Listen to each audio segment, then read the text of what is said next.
Back now on Race for the White House. It is the race to 270 electoral votes. Looking at battleground states, Obama's looking to dramatically reshape the electoral map, while McCain is hoping to hold the states that President Bush won back in 2004 and grab some big pickups in socially conservative industrial swing states. Today, we're focusing on 4 regions where the fight is the fiercest: the West, the South, the agricultural Midwest, and the Rust Belt. And here with me now, NBC News political director Chuck Todd. Chuck T, all right, let's get to it. Start here with the West. When you look at this electoral map, right, where are the battlegrounds? What's popping out to you? Best probably battleground we've got going. It's where you have Obama trying to expand the map and where you have McCain more on the defense really than anywhere else. So you have Colorado, New Mexico, Nevada, with Colorado probably just the fiercest, the closest race right now. New Mexico tilting a little bit Obama, Nevada tilting a little bit McCain, maybe Montana in a moderate Obama landslide, maybe Oregon in a moderate McCain landslide. But really, those 3 states of Colorado, Nevada, New Mexico, when people say the West battleground, right, they're speaking of those 3 states. Let me ask you a couple of follow-up questions. You talk about New Mexico. Obviously, there's been a very tight battleground in the last couple of cycles. People in the Obama campaign have said to me, look, unless there's a real wave for the Republicans, this should be a Democratic state. And they do have, of course, Bill Richardson there and his network. We may be on the verge of moving this out of toss-up. There is definitely a lot of evidence that says Obama is a lot stronger in New Mexico. Look, he is doing much better with Hispanics than all of that conventional wisdom during the primary said. Right. Just because Hillary Clinton won the Hispanic vote in the primaries, didn't mean that they were not going to vote Democrat. The immigration issue so damaged the Republican brand. Does it spill into Arizona at all? And it could. We have seen tighter polls in Arizona. Look, if John McCain were not the Republican nominee, we would add a 4th state into the toss-up battleground. You talk about Colorado, and I want to keep going back to this. Obviously, this is an opportunity for Obama at the convention to stage a huge retail event, and that is his acceptance speech. What else is going on in Colorado that helps him there? Well, there's a few things. First of all, the Republican Party has been eating itself alive. Right. Okay, you have the party just went too far to the right in too many instances. So a lot of libertarian-style Republicans, people that they're not motivated by social issues, but they are motivated maybe by taxes and by smaller government.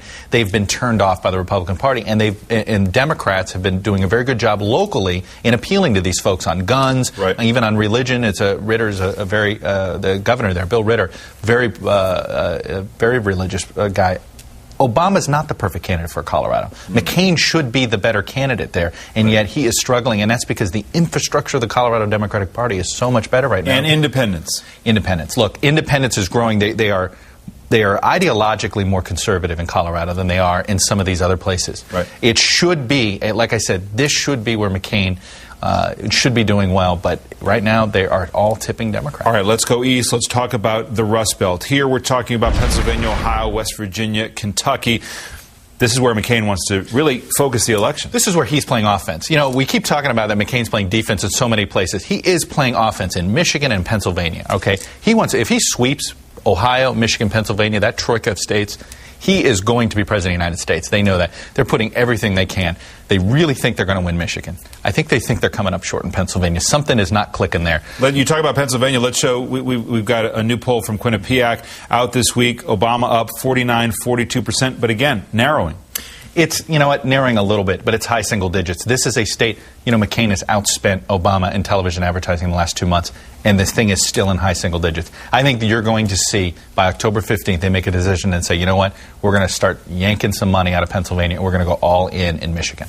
Michigan. Why Michigan? What's happening in Michigan that you think is tough for Obama? It's everything. Everything that could go wrong for Obama has. Number one, he didn't get to campaign there. A lot of the primary states where Obama campaigned, he was able to move his organization in and keep it there. North Carolina, Indiana, where you saw the active primary campaigns allowed them to create a new targets and new battlegrounds. Michigan, without the primary, he never competed there, so he's behind organizationally. Detroit, the mayor of Detroit there, Kwame Kilpatrick, very unpopular, creating a racially charged atmosphere in the suburbs of Detroit, right, where you have white voters there just not liking the mayor, and it's creating an uncomfortable racial issues there. And then you have the fact that Democrats control everything in Michigan. Mm-hmm. So the economic woes there are pinned to the Democrats as much as they are pinned to George Bush. All right, one more poll to show you from this region in Ohio. It's Obama 46, McCain 44. This is a tight race. Ohio's Ohio. We're back to where it is. Ohio, nothing has changed. It's a close race. Can Obama do a little bit better? And basically, you can draw a U in Ohio, a very thin U, skip Cincinnati. You go basically from Toledo all the way back up through Youngstown. Follow those borders. Can Obama make any inroads there? If he does, he wins the state. The economy, housing, very tough there in terms of foreclosures, the economy. You're not going to be able to use social issues as effectively to win those voters the way Bush did. Let's talk about the agricultural Midwest. Again, Wisconsin, Minnesota, Iowa, the Dakotas, Nebraska, et cetera, so Kansas, Missouri, Illinois. What pops out at you there? The fact that it's a big problem for McCain. This is where I call it the region of Illinois.